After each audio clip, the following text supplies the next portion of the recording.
शहर की भागम भाग से दूर ऐसा मंजर किसे पसंद नहीं होगा। अधिकतर लोग अपनी रिटायरमेंट प्लानिंग ऐसी ही करना चाहते हैं, लेकिन श्रेष्ठ संस्थान में तो हम करियर प्लानिंग की बात करते हैं। जी हाँ, प्रकृति के नजदीक जिंदगी बिताने का ये मौका आपके लिए एक अच्छा करियर ऑप्शन भी हो सकता है।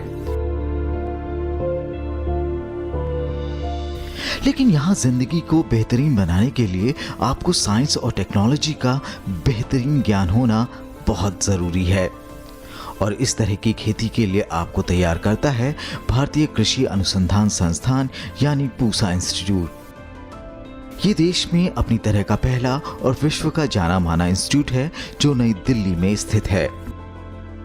पूसा संस्थान बड़ा एक ऐतिहासिक संस्थान है। 1905 में इसकी स्थापना हुई। बिहार में एक समस्तीपुर जगह है जो अब जिले के रूप में भी है, वहाँ एक पूसा स्थान था जहाँ पर पहले बार इसकी नींव पड़ी और उसके बाद से इसकी शुरुआत हुई। अभी भी वहाँ पर एक रीजनल स्टेशन के रूप में हम वहाँ पर स्थापित हैं, वहाँ से भी काम करते हैं। लेकिन जब 1934 में बाढ़ आई, बाढ़ क्या नहीं, 1934 में जब भूकंप आया तो ये निर्णय हुआ कि इसको दिल्ली में स्थानांतरित किया जाए, और तब 1936 में जो इंडियन एग्रीकल्चर रिसर्च इंस्टीट्यूट है या भारतीय कृषि अनुसंधान संस्थान है, तब वहाँ से यहाँ दिल्ली लाया गया। भारतीय कृषि अनुसंधान संस्थान का भारत के विकास में बहुत बड़ा योगदान है। आजादी के बाद जब अर्थव्यवस्था के नाम पर सिर्फ खस्ताहाल खेती थी, उस वक्त इस संस्थान ने बड़ी भूमिका निभाई और बदलाव की एक बयार लाया जिसे हरित क्रांति कहा जाता है। और इस हरित क्रांति को लाने का काम किया इसी संस्थान से निकले महान कृषि वैज्ञानिक डॉक्टर एम.एस. स्वामीनाथन ने। इस क्रांति में उनके साथ थे हरित क्रांति के जन्मदाता, नोबेल प्राइज विजेता नॉर्मन बोरलॉग। 1950 के दशक से शुरू हुए इस अभियान का मकसद था बेहतर सिंचाई, बेहतर बीज, खाद और बेहतर कृषि उपकरणों की सहायता से ज्यादा अन्न का उत्पादन। भारतीय कृषि अनुसंधान संस्थान ने गेहूं की रस्ट रेजिस्टेंट प्रजातियां निकाली जो फफूंदी से होने वाले रोगों से लड़ने की क्षमता रखती थीं। इस प्रजातियों में थे पूसा 718, 737, 745 और 760। इन प्रजातियों के चलते गेहूं का उत्पादन बढ़ाने में किसानों को काफी सहायता मिली। इसी तरह संस्थान ने धान की कई किस्में इजाद की। इन किस्मों में धान के पौधों की लंबाई कम थी, इनमें पानी की खपत कम होती थी और फसल कहीं ज्यादा। इसका सबसे सफल उदाहरण है पूसा बासमती 1121। जहां पारंपरिक तरीके से उगाए जाने वाले बासमती की उपज मात्र 2.5 टन प्रति हेक्टेयर होती है, वहीं पूसा बासमती की उपज 5 से 7 टन प्रति हेक्टेयर की है। ये चावल लंबे दाने और अपनी खुशबू के लिए जाने जाते हैं। इस चावल को आज ना जाने कितने बड़े बड़े ब्रांड्स के नामों से बेचा जा रहा है। यही नहीं, इसके निर्यात से हर साल करीब 32,000 करोड़ रुपए की विदेशी मुद्रा भी भारत कमा रहा है। इसी तरह संस्थान ने बायो फर्टिलाइज्ड मेज यानी मक्के की करीब 4 प्रजातियां विकसित की हैं, जिन्हें देश के विभिन्न भागों की जलवायु को ध्यान में रखकर विकसित किया गया है। इन प्रजातियों की खासियत है कि इनमें प्रचुर मात्रा में विटामिन ए पाया जाता है। इसी तरह पूसा में सरसों की एक खास प्रजाति को विकसित किया गया है जो कि कनोला के बहुत निकट है, इसीलिए इसे इंडोला का नाम दिया गया है। इससे बनने वाले तेल में हानिकारक यूरिक एसिड की मात्रा 2% से भी कम है, जबकि आम तेल में यूरिक एसिड की मात्रा 50% से भी ज्यादा होती है। इस एसिड से बड़ों में दिल की बीमारी, मियोकार्डियल फाइब्रोसिस और बच्चों में लिपिडोसिस नाम की बीमारी होती है। इसके अलावा संस्थान में विकसित 12 आम्रपाली आम, रेड और येलो कैप्सिकम, खीरे, करेले, टमाटर, गाजर और सारदा की तमाम प्रजातियां किसानों की आमदनी बढ़ा रही हैं। उपज बढ़ाने के अलावा संस्थान ने मिट्टी की गुणवत्ता बढ़ाने, कीटनाशक, जैविक खाद जैसे क्षेत्रों में भी महत्वपूर्ण काम किया है। पूसा को सीट ऑफ ग्रीन रिवॉल्यूशन भी कहते हैं, इसलिए क्योंकि इसके जो आप कह सकते हैं हरित क्रांति के जो जनक थे या जिनकी सोच से इसका उपज हुआ, डॉक्टर एम.एस. स्वामीनाथन उस समय यहाँ पर हमारे संस्थान के डायरेक्टर थे, और उनकी देख रेख में जो पहले बार ट्रायल्स जो ड्वार्फ फीड पे शुरू हुए, उनके देख रेख में शुरू हुए, हमने किया, और देश के अन्य जो संस्थान थे उन्हें भी हमने एक तरह से निर्देशन जो देना चाहिए उसको उपलब्ध कराया। तो देश में सबसे पहले यहाँ पर जो ड्वार्फ फीड की वैरायटी थी उनकी टेस्टिंग यहाँ शुरू हुई, और उनको लेते हुए जो मैक्सिको से जेनेटिक मटेरियल मिला हमें, उसको अपने यहाँ के जो वैरायटी थी उनमें समावेश करते हुए प्रजातियों का, बौनी प्रजातियों का विकास हुआ, जिससे बाद में चलकर हरित क्रांति हुई। और देश में जो बहुधा खाद्यान्नों की कमी थी, अनाज दूसरे देशों से हमें मंगाना पड़ता था, उसमें हम सफलता पा पाए। भारतीय कृषि अनुसंधान संस्थान अपनी पुरानी उपलब्धियों के आधार पर ही नहीं बल्कि अपनी रिसर्च और नई खोजों के लिए दुनिया भर में जाना जाता है।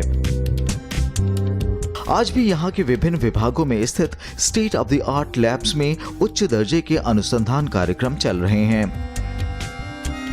आइए हम आपको ले चलते हैं संस्थान के कुछ विभागों में जहां आधुनिकतम तकनीक से वैज्ञानिक अनुसंधान के कामों को अंजाम दे रहे हैं।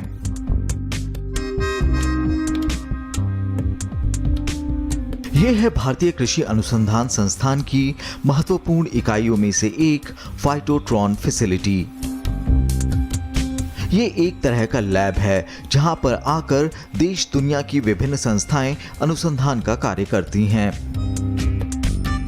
आप ये जो बड़े बड़े क्यूबिकल्स देख रहे हैं, दरअसल ये ग्रोथ चेंबर्स हैं। यहाँ तापमान से लेकर आर्द्रता यानी ह्यूमिडिटी, गैसों की मात्रा, सब कुछ कंट्रोल की जा सकती है। इस चेंबर में सोयाबीन की एक खास किस्म को विकसित किया जा रहा है, जो कि वातावरण में ज्यादा कार्बन डाइऑक्साइड होने के बावजूद अच्छी फसल दे सकती है। यानी अगर वातावरण बिगड़ता भी है तब भी लोगों को खाद्यान्न की कमी नहीं होगी। इसी तरह मसूर की दाल के ये पौधे पानी और लवण यानी सॉल्ट के घोल में उगाए गए हैं। मकसद है मसूर की दाल की उस किस्म का इजाद करना जो लवणीय भूमि में भी अच्छी फसल दे सके। संस्थान में तैयार की गई ऐसी ही किस्म उत्तर पूर्वी राज्यों को भेजी जा चुकी है और वहां के किसान सफलता से इसका इस्तेमाल कर रहे हैं। ऐसी ही मक्के की एक प्रजाति को विकसित किया जा रहा है, मक्का जो ज्यादा पानी मिलने से सड़ जाता है। लेकिन यहाँ जो प्रजाति विकसित की जा रही है उसे सिर्फ पानी में ही विकसित किया जा रहा है। यानी अगर प्रयोग सफल रहा तो पानी में डूबे रहने के बावजूद इस प्रजाति से मक्के की फसल पैदा की जा सकेगी। ऐसे ही इन ग्रीन हाउसेस में कई दूसरी फसलों जैसे रेड और येलो कैप्सिकम, आलू इत्यादि पर शोध चल रहे हैं। फाइटोट्रॉन होता है एक कंट्रोल्ड एनवायरमेंटल कंडीशन सुविधा। तो इसमें होता है क्या, जैसे आप कोई भी हम एक्सपेरिमेंट करते हैं तो बाहर जब हम एक्सपेरिमेंट करते हैं तो कभी भी जो वातावरण वो बदल जाता है, कभी टेम्परेचर बढ़ गया, कभी घट गया, अचानक बारिश आ गया तो हमारा एक्सपेरिमेंट फेल हो जाता है। तो इसीलिए फाइटोट्रॉन में क्या करते हैं, हम आपको ऐसा कंडीशन देते हैं जहाँ पे आपका टेम्परेचर हो या रिलेटिव ह्यूमिडिटी आर्द्रता बोलते हैं हम, तो इसको पूरा एक्यूरेट रहता है। ज़र उसका फल ये होता है जो आपको डाटा मिलते हैं वो सही होता है। हमारी जरूरतें दिनों दिन बढ़ती जा रही हैं, जबकि संसाधन सीमित हैं या उनमें कमी हो रही है। खेती भी बहुत कुछ प्रकृति में मौजूद संसाधनों पर निर्भर करती है। संसाधनों पर तो हमारा नियंत्रण नहीं होता, लेकिन पेड़ पौधों को एक हद तक इतना प्रभावी बनाया जा सकता है कि वो सीमित संसाधन में भी भरपूर पैदावार दें।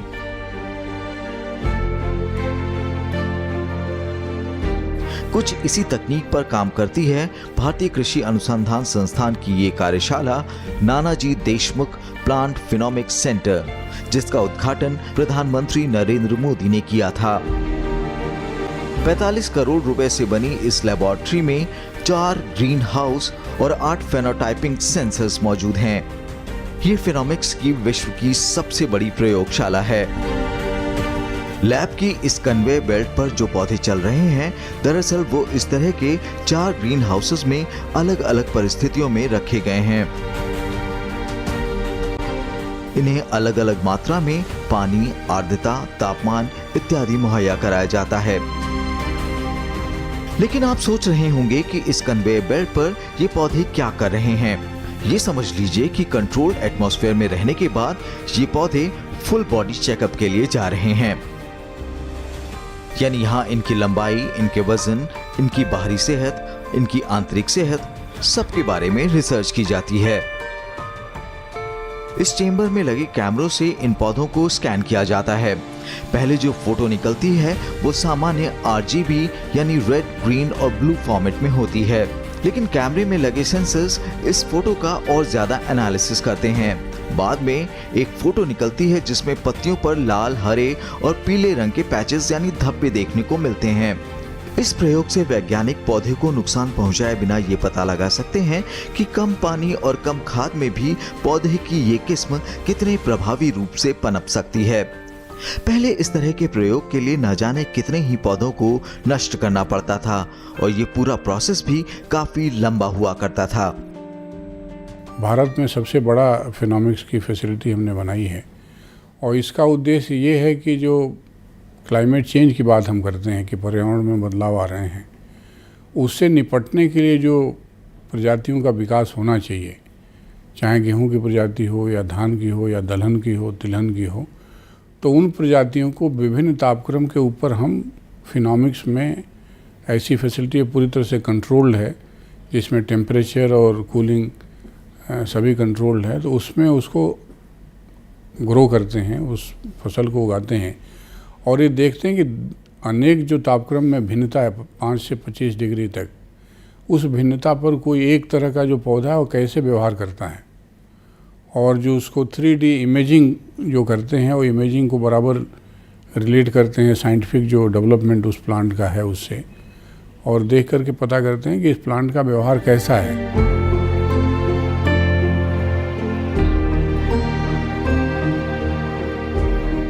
शहर की घुटन और भाग दौड़ से दूर अपना फार्म कौन नहीं चाहता, लेकिन जमीन, पैसे और संसाधन की कमी अगर आपका रास्ता रोक रही है तो यकीन मानिए आप इस पर फिर से विचार कर सकते हैं।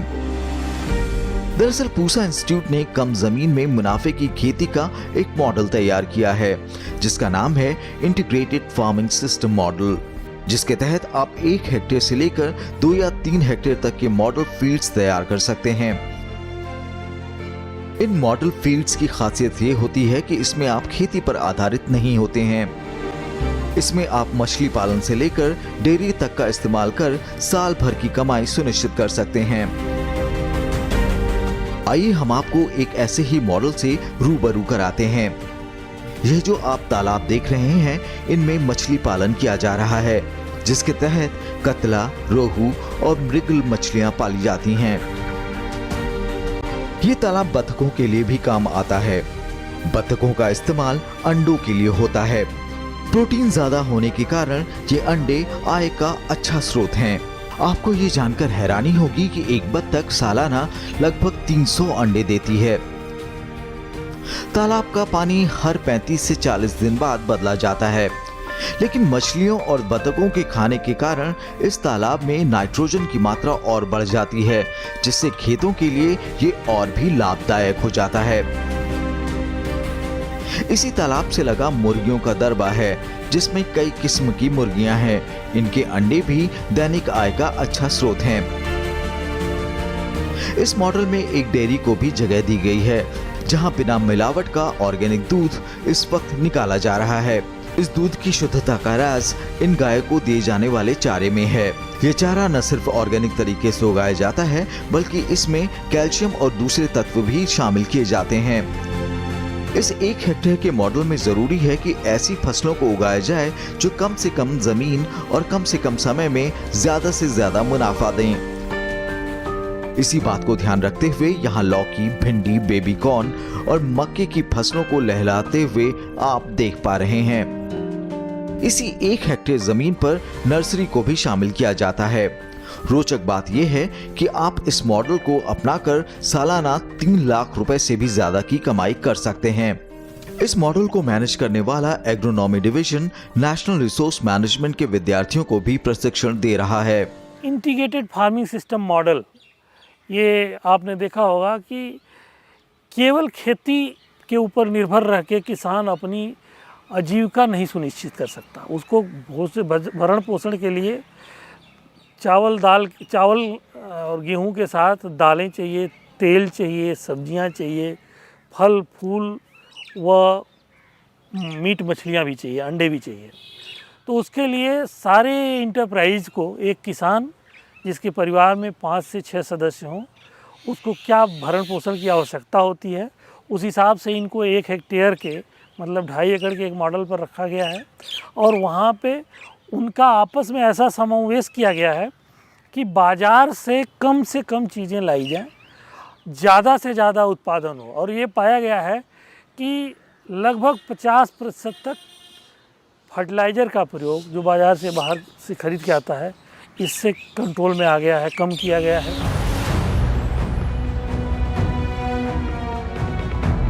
बढ़ती आबादी कोई नई समस्या नहीं है। समस्या तो तब होती है जब इस आबादी का एक बड़ा हिस्सा अनाज की कमी से जूझता है।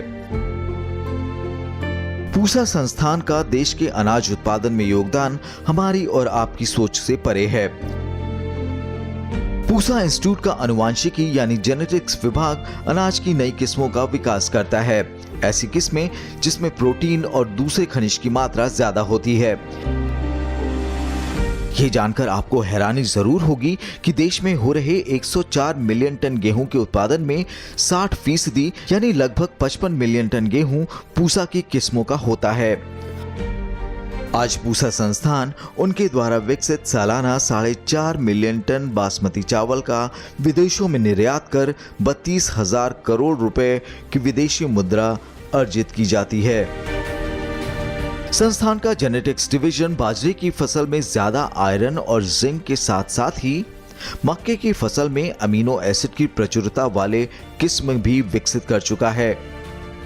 इन किस्मों की शोध के लिए संभाग के पास आधुनिक लैब्स और सभी सुविधाएं मौजूद हैं। यहाँ पर जैसे फसलों की उत्तम किस्मों का विकास एक मुख्य विषय है। इसके साथ ही साथ जो प्राकृतिक संसाधन है कृषि के क्षेत्र में प्रयोग होते हैं उनके ऊपर कार्य करते हैं।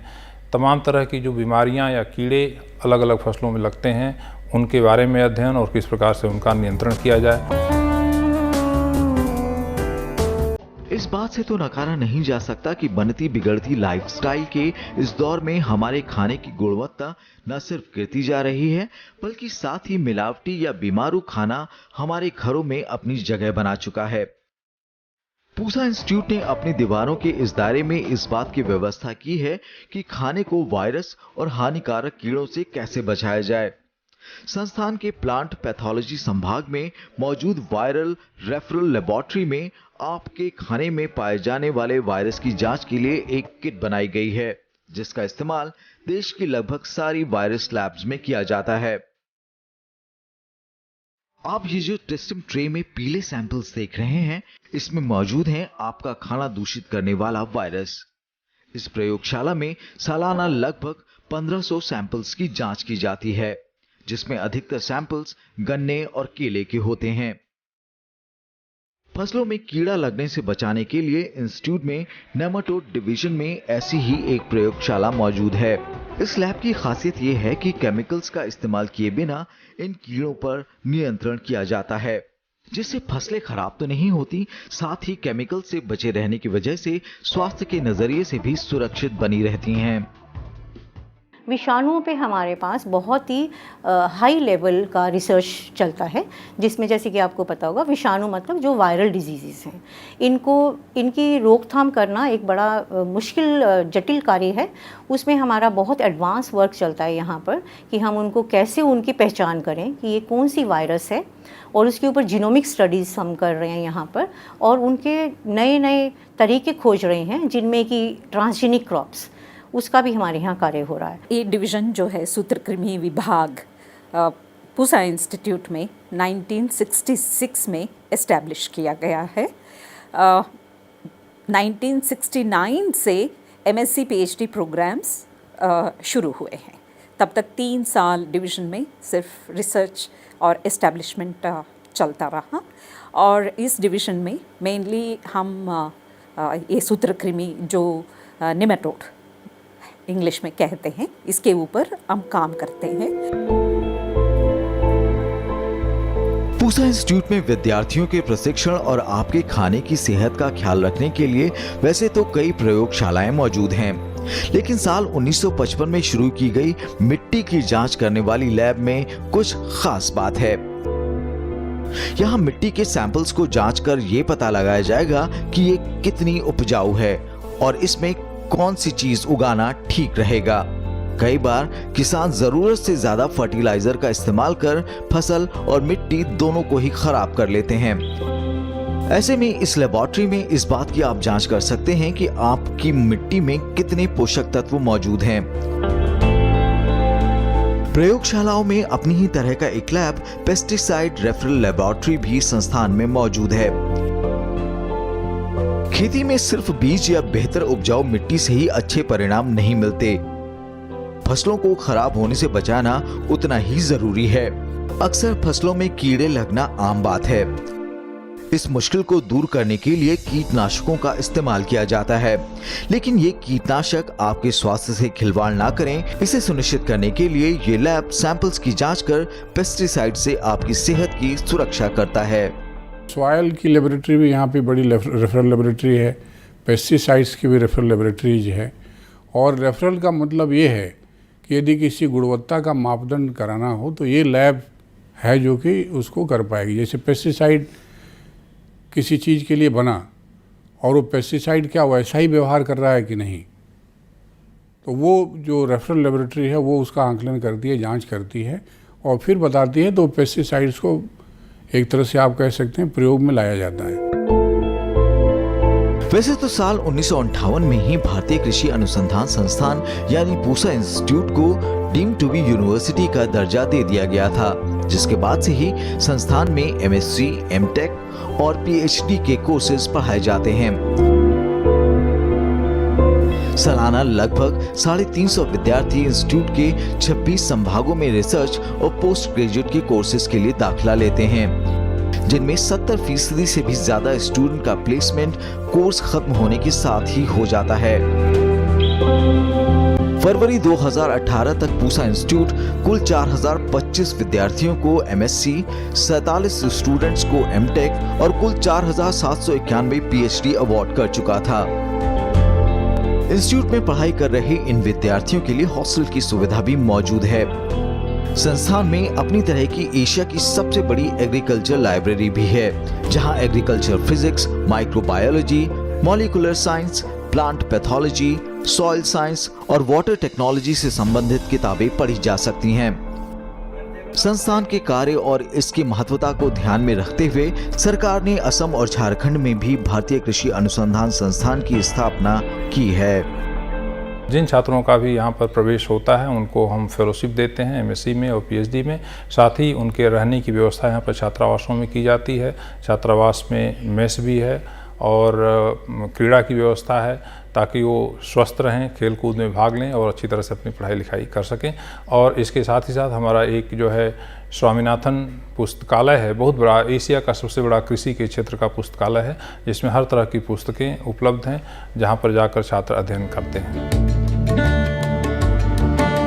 भारतीय कृषि अनुसंधान संस्थान यानी पूसा इंस्टीट्यूट को आज 100 साल से भी ज्यादा हो चुके हैं। समय के साथ इस संस्थान ने बदलाव देखे हैं।